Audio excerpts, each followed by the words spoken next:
मेरे प्यारे साथियों, वाहिगुरु जी का खालसा, वाहिगुरु जी की फतेह।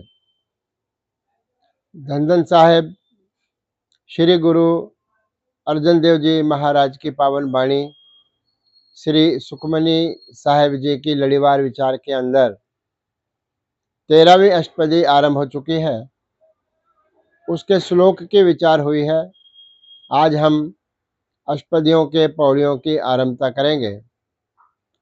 पहली पौड़ी के अंदर सदगुरु सच्चे पातशाह महाराज क्या फरमान कर रहे हैं, आओ हम सब चित्त वृत्तियों को एकाग्र करके इस वाणी के अर्थ को श्रवण करें।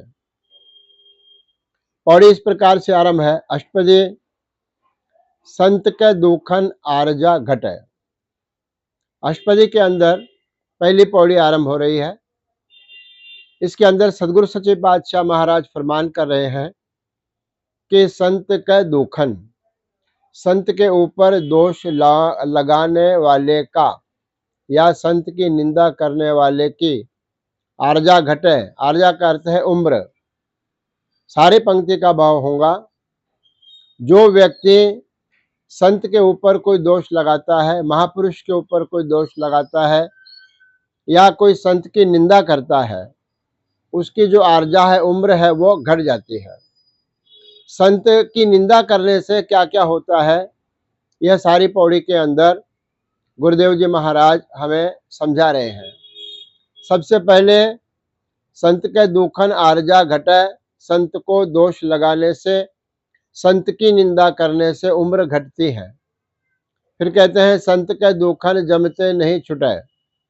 जो संत का दोखी है, अर्थात जो संत की निंदा करता है, संत के ऊपर दोष लगाता है, वह जमते नहीं छुटे। जम का अर्थ है यमराज। यमराज का अर्थ है मृत्यु। वह कभी भी मृत्यु से छूट नहीं सकता। संत के दुखन सुख सब जाए। जो संत की निंदा करता है, उसके पास जितने भी सुख होते हैं सब चले जाते हैं। संत के दुखन का अर्थ है दोष लगाने से या संत की निंदा करने से हमारे पास जितने सुख है सब चले जाते हैं। कहते हैं संत के दुखन नरक में पाए। जो संतों का दोषी है, संतों की निंदा करने वाला है, वह नरक में पाए का अर्थ है उसका वासा फिर नरक में होता है। नरक का अर्थ है दुख। फिर उसे हमेशा ही दुख मिलता है। नरक के वास का अर्थ केवल दुख है। वह नरक में पड़ जाता है, अर्थात दुखों में पड़ जाता है। फिर कहते हैं संत के दुखन मत होए मलिन। संत के दुखन अर्थात दोष लगाने से, संत की निंदा करने से जो हमारी मत है, बुद्धि है, वह मलिन हो जाती है, वह गंदी हो जाती है और उसमें नकारात्मक सोच आने लगती है। फिर कहते हैं संत के दुखन शोभाते हीन। जो संत का दुखी है, संत का निंदक है, वह किसी प्रकार की शोभा को प्राप्त नहीं कर सकता।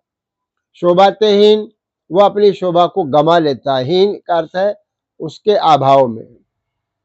सारी पंक्ति का अर्थ होगा कि जो संत की निंदा करेगा, उसकी जो शोभा है जगत में, वह चली जाएगी। संत के हते को रखे ना कोई। जो संत का हता का अर्थ है जो संत का फिटकारा हुआ है। जो संत के द्वारा फिटकारा हुआ है, उस व्यक्ति को रखे ना कोई। जिसने संत को जिस संत ने व्यक्ति को फिटकार दिया है कि यह व्यक्ति ने मेरे पास नहीं आना चाहिए, ऐसे व्यक्ति को दूसरा कोई रख नहीं सकता। रखे ना कोई, फिर उसको दूसरा कोई नहीं रख सकता। फिर कहते हैं संत के दुखन थान भ्रष्ट होए। संत की निंदा करने से वह जहां पर भी रह रहा है, वह जगह भ्रष्ट होए का अर्थ है खराब हो जाती है, गंदी हो जाती है। संत कृपाल कृपा जे करे।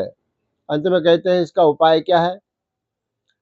ऐसे निंदक का भी उपाय है। क्या उपाय है। संत कृपाल, कृपालु संत अगर दया में आए, कृपा जे करे, अगर उसके ऊपर कृपा कर दे, दया कर दे, नानक संत संग निंदक भी तरे। गुरु नानक देव जी महाराज के नाम की मोहर ला करके पंचम पातशाह महाराज फरमान करते हैं कि संत संग उस संत के संगत में रहने से उसकी कृपा के द्वारा निंदक भी तरे। जो निंदक है, जिसने ऊपर अलग अलग प्रकार की जिसने निंदा की है, वह भी भव सागर से तर जाता है, यदि संत उसके ऊपर कृपा दृष्टि कर दे, उसके ऊपर दया दृष्टि कर दे, उसके ऊपर मेहरबानी कर दे, तो ऐसा निंदक भी भव सागर से पार हो जाता है। संत की ऐसी महिमा है। यही महिमा आगे आने वाले पौड़ियों में भी लगातार की गई है। अगली पौड़ी का विचार हम परसों करेंगे। आज इतना ही। धन्यवाद।